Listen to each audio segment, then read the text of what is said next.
Chapter 5. I have been at Spalding Street Elementary School for 5 years.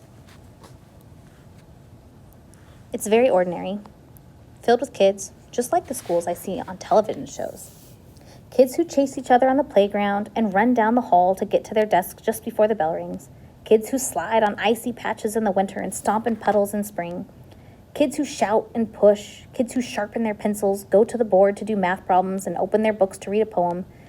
Kids who write their answers on notebook paper and stuff their homework into backpacks. Kids who throw food at each other in the lunchroom while they sip on juice boxes. Kids who sing in the choir, learn to play the violin, take gymnastics or ballet or swimming lessons after school. Kids who shoot baskets in the gym. Their conversations fill the halls as they make plans, make jokes, make friends. Kids who, for the most part, ignore kids like me. The special needs bus, as they call it, has a cool wheelchair lift built in the door, and it picks me up every morning in front of my house. When we get to school, the drivers take their time and make sure all the belts and buckles are tight before they lower all of us with walkers or wheelchairs or crutches or helmets down on the bus lift, one by one to the ground. Then an aide will roll us or help us walk over to a waiting area. When the weather is bright and sunny, we sit outside the school. I like to watch the regular kids as they play foursquare while they wait for the bell to ring. They look like they're having so much fun. They ask one another to play, but no one's ever asked any of us. Not that we could, anyway. But it would be nice if somebody would say hi. I guess the foursquare players must think we're all so backward that we don't care that we get treated like we're invisible. I was so excited when Mom first enrolled me here. I thought I'd learn new things every day. But mostly, it was simply something to do that took up time and got me out of the house. In second and third grades, I probably learned more from the sci-fi or Discovery channels than I ever learned at school. My teachers were nice, most of the time. But they would have needed X-ray vision like Superman to see what was in my head. I'm in a special program with other children with what they call disabilities. Our ages range from 9 to 11. Our learning community, what a joke, has been together since I started school. We never seem to move up and on like other classes. We just do what we did the year before, but with a new teacher. We don't even get a new classroom each year. So the same kids I'm with now were together in second grade with a teacher named Mrs. Tracy. As third graders, we suffered through Mrs. Billups, who could have got the award for worst teacher in the world. There are 6 self-contained learning communities in our wing of the building. Children with various conditions, from preschoolers to kids who ought to be in high school by now. Our classroom, room H5, might be nice for babies, but give me a break. It's painted yellow and pink. One wall is covered with a sun with a happy face, a huge rainbow, and dozens of flowers, also with smiley faces. The other wall is painted with happy bunnies, kittens, and puppies. Bluebirds fly all over the sky with perfect white clouds. Even the birds are smiling. I'm almost 11 years old, and if I have to look at puppies in paradise one more day, I think I'll puke. Ashley, the youngest in our group, actually does puke quite a bit. She's 9, but she could pass for 3. She has the smallest wheelchair I've ever seen. She's our fashion model. She's just plain beautiful. Movie star eyes, long curly hair, and a tiny pixie nose. She looks like a doll that you see in a box on a shelf, except she's prettier. Her mother dresses her in perfectly matching outfit every day. If she has on a pink shirt, she wears pink slacks, pink socks, and 2 tiny pink bows in her hair. Even her little fingernails have been done to match. When we do what the teacher and therapist call group activities, it's hard for Ashley to participate. Her body is really stiff, and it's tough for her to reach or grab a hold of anything. Every Christmas, they make the kids in H5 decorate a stupid 6-foot styrofoam snowman. I don't know what the children in the regular classrooms get to do, but I know it's close to holiday time when whatever teacher we have that year pulls this thing out of a closet. Mrs. Hyatt, the kindergarten teacher, loved that messed up snowman. Just 3 huge balls of yellowing styrofoam stuck together with pins and pipes.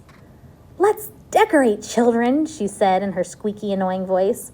"We're going to place decorations with Velcro on toothpicks or glue, whatever works, on Sydney, our H5 holiday snowman." I don't know how old the snowman was at that point, but poor Sydney could not stand up straight. It leaned like a drunk who needed the wall to hold it up. Mrs. Hyatt gave us green snowflakes. Green?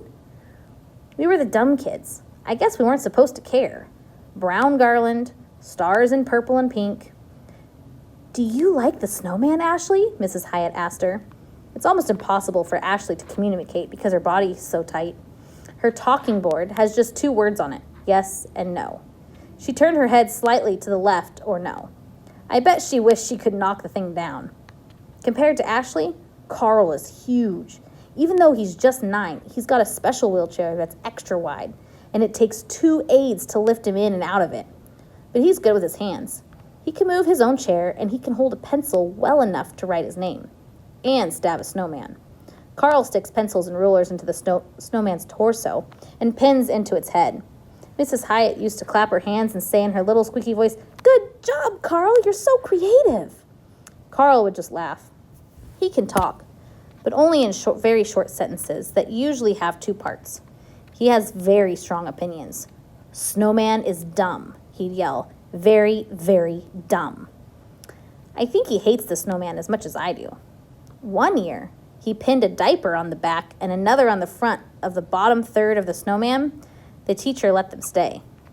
Carl knows diapers.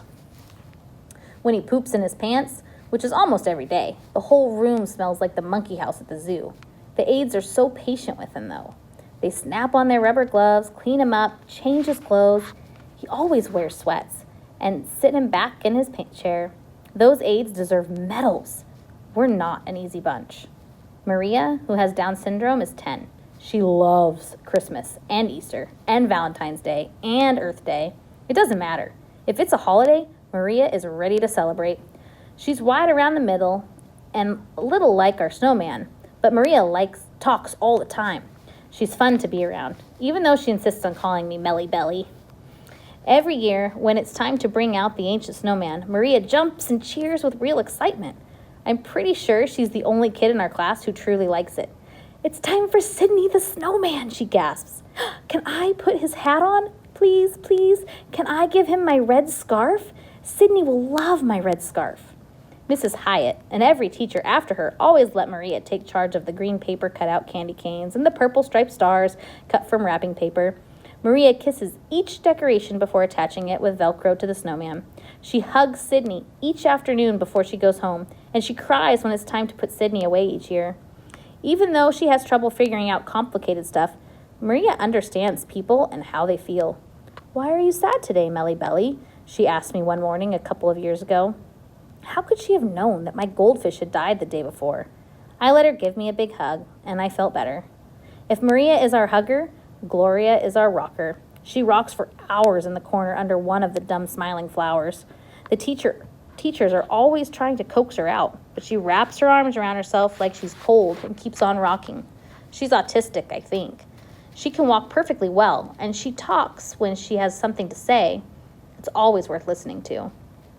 "Snowman makes me shiver," she blurted out one day when the classroom was surprisingly quiet. Then she curled up in the corner and said nothing else until it was time to go home. She's never added one decoration to our snowman, but she does uncurl and seem to relax when the teacher puts on a CD of holiday music. Willie Williams, yes, that's his real name, is 11. I'm not sure what his diagnosis is. He yodels like one of those Swiss people in the mountain climbing commercial. He makes other noises too, whistles and grunts and shrieks. He's never ever quiet and never completely still. I sometimes wonder if he makes all those noises and movements in his sleep. When Sydney the snowman comes out of whatever box they keep him in during most of the year, the teacher has to keep Willie at a distance because he'll knock the wobbly thing down. Willie's not trying to be mean. It's just that his arms and legs are in constant motion. He can't help it. Mrs. Hyatt was the first teacher to witness Sydney topple over. "Why don't you add this bright pink bow to our snowman?" she had squeaked to Willie that first year. All arms and movement, Willie tried, but the stupid pink bow went in one direction and poor Sydney went in the other. The 3 separate balls rolled across the room. Willie shrieked and whistled. I think I saw him smile as well. Now, if Mrs. Hyatt had given Willie a baseball to glue to the snowman, it would have been placed more carefully. Willie loves baseball. Our first grade teacher, Mr. Gross, liked to play guessing games. Willie just burbled if the questions were about butterflies or boats, but watch out if the question was about baseball. He'd screech out the right answer before the yelps and bellows took over. Who was the first baseball player to hit 60 home runs in one season, Mr. Gross asked. Babe Ruth, then a screech. Who broke Babe Ruth's record of 714 home runs? Hank Aaron, whooping noises.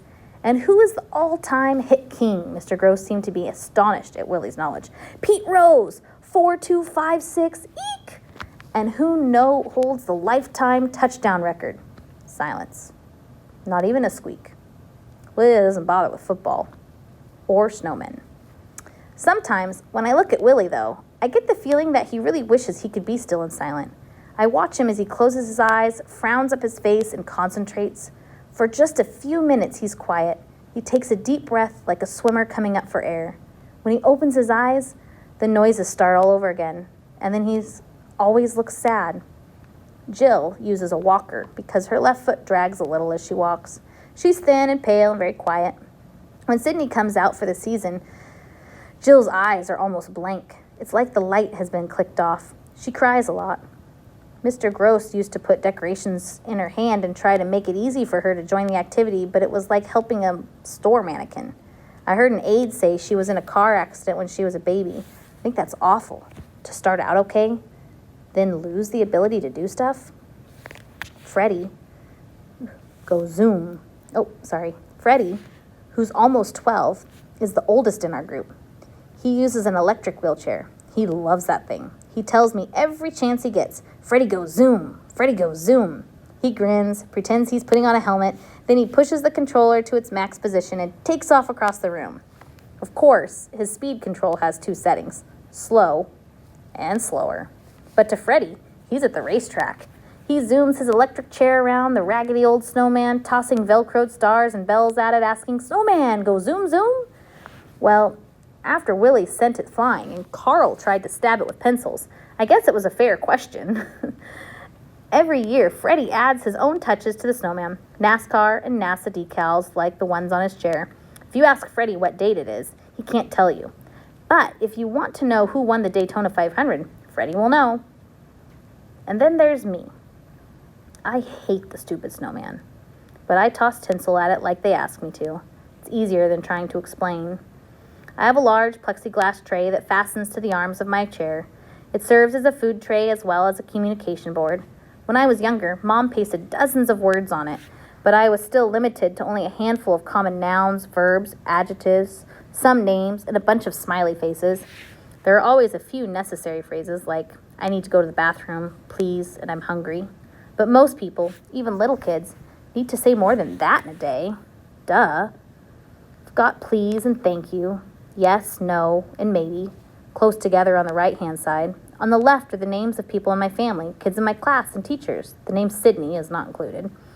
There's an alphabet strip at the top so I can spell out words and a row of numbers under that so I can count or say how many or talk about time. But for the majority of my life, I've had the communication tools of a little kid on my board. It's no wonder everyone thinks I'm retarded. I hate that word, by the way. Retarded. I like all the kids in room H5, and I understand their situations better than anybody. But there's nobody else like me. It's like I live in a cage with no door and no key, and I have no way to tell someone how to get me out. Oh, wait. I forgot about Mrs. V. Chapter 6. Mrs. Violet Valencia lives next door to us. Violets are purple, and Valencia oranges are, orange. Purple oranges are just plain unusual, and so is she. She is a big woman, about 6 feet tall, with the biggest hands I've ever seen. They're huge. I bet she could put a full-size basketball in each of her palms and still have room left over. If Mrs. V is, like a tree, then my mom is a twig next to her. I was about 2 years old when I first started hanging out at Mrs. V's house. Mom and Dad hardly left me with anybody at first, but sometimes their work schedules overlapped, and they needed a third person to help out. Mom said Mrs. V was the very first visitor when I first came home from the hospital, and the first person to just pick me up like any other baby. A lot of my parents' friends had been scared to even touch me, but not Mrs. V. Mrs. V wears huge, flowing dresses. Must be miles of material in those things, all in crazy color combinations. Bubblegum pink, with fire engine red, with peachy sherbet, with bright cinnamon, and all shades of orange and purple, of course. She told me she makes the dresses herself. I guess she'd have to. I have never seen anything like them in any store in the mall, or in a hospital either. Mrs. V and Mom used to work together as nurses at the hospital. Mom told me that children there had been crazy about her. She wore the same bright outfits in the preemie ward, the kids' cancer ward, the children's burn unit. Color brings life and hope to these children, she'd announce boldly, daring anybody to disagree. I guess nobody did. I remember sitting on Miss V's porch that very first time. Mom and Dad looked concerned, but Miss V held me tightly and bounced me on her knees. She must have had a hidden microphone under those flowing clothes. She has one of those voices that can make anybody shut up, turn, and listen. Of course I'll watch Melody, she said with certainty. Well, Melody is, well, you know, really special, Dad said hesitantly. All kids are special, Mrs. V had replied with authority. But this one has hidden superpowers. I'd love to help her find them.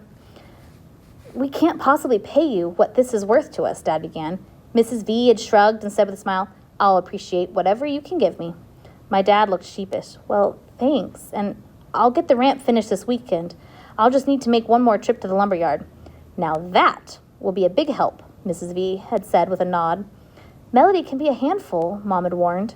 Mrs. V lifted me into the air. I've got big hands. We want her to reach her highest potential, Dad added. Oh, gag me, Mrs. V said, startling him. Don't get bogged down in all those touchy-feely words and phrases you read in books on disabled kids. Melody is a child who can learn and will learn if she sticks with me. Dad looked embarrassed, but then he grinned. Bring her back in 20 years. You'll have her back in time for supper time. So most workdays, I'd end up at Mrs. Valencia's house for a couple of hours until Mom and Dad could get home. When I got older, I went over to Mrs. V's every afternoon after school. I don't know how much they paid her, but it couldn't have been enough. From the very beginning, Mrs. Valencia gave me no sympathy. Instead of sitting me in the special little chair my parents had bought for me, she plopped me on my back in the middle of the floor on a large, soft quilt. The first time she did that, I looked up at her like she was crazy. I cried. I screeched. She ignored me, walked away, and flipped on her CD player. Loud marching band music blared through the room. I liked it. Then she came back and put my favorite toy, a rubber monkey, a few inches from my head. I wanted that monkey. It squeaked when you touched it. But it may as well have been 1,000,000 miles away. I was on my back, stuck like a turtle. I screamed louder. Mrs. V sat down on the quilt. Turn over, Melody, she said quietly. Sometimes she can make her voice really soft. I was so shocked. I stopped yelling. I couldn't turn over. She didn't know that. Was she nuts? She wiped my nose with a tissue. You can turn yourself over, Melody. I know you understand every word I say to you, and I know you can do this. Now roll. Actually, I'd never bothered to try very hard to roll anywhere. I'd fallen off the sofa a couple times and it hurt, so I usually just waited for Mom and Dad to move me to a comfortable position. Look at how you're lying. You're already on your side, halfway there. Use all that screaming and hollering energy you've got to take you to another position. Toss your right arm over and concentrate. So I did. I strained, I reached, I tried so hard I farted. Mrs. V cracked up, but slowly, I felt my body rolling to the right. And then, unbelievably, plop, I was on my stomach. I was so proud of myself, I screeched. I told you so, Mrs. V said, victory in her voice. Now go get that monkey. I knew better than to protest, so I reached for it. The monkey was now only 2 inches from my hand. I tried to scoot.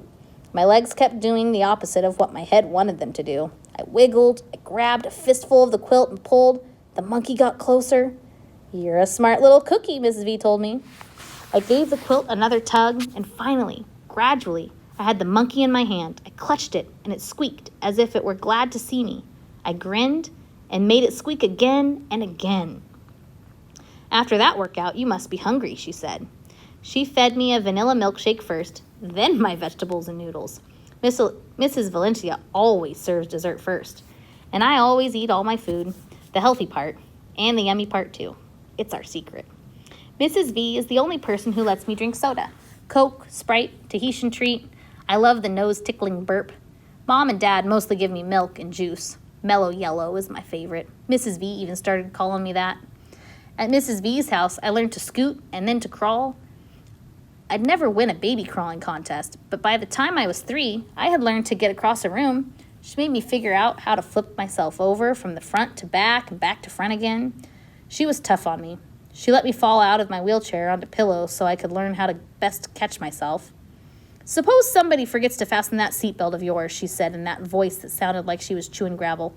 You better know what to do or you'll bust your head wide open. I didn't want a busted head, so we practiced. She'd send me back home, tell Mom I had a good dinner and a good poop. I have no idea why parents think it's so important. Then wink at me. I was like her secret mission. Once I started school, however, I discovered I had a much bigger problem than just falling out of my chair. I needed words. How was I supposed to learn anything if I couldn't talk? How was I supposed to answer questions or ask questions? I knew a lot of words, but I couldn't read a book. I had a million thoughts in my head, but I couldn't share them with anybody. On top of that, people didn't really expect the kids in H5 to learn much anyway. It was driving me crazy. I couldn't have been much more than 6 when Mrs. V figured out what I needed. One afternoon after school, after a snack of ice cream with caramel sauce, she flipped through the cable channels and stopped at a documentary about some guy named Stephen Hawking. Now, I'm interested in almost anything that has a wheelchair in it. Duh. I even like the Jerry Lewis telethon. Turns out Stephen Hawking has something called ALS, and he can't walk or talk. And he's probably the smartest man in the world, and everybody knows it. That is so cool. I bet he gets really frustrated sometimes. After the show went off, I got real quiet. He's like you, sort of, isn't he? Mrs. V asked. I pointed to yes on my board, then pointed to no. I don't follow you, she said, scratching her head.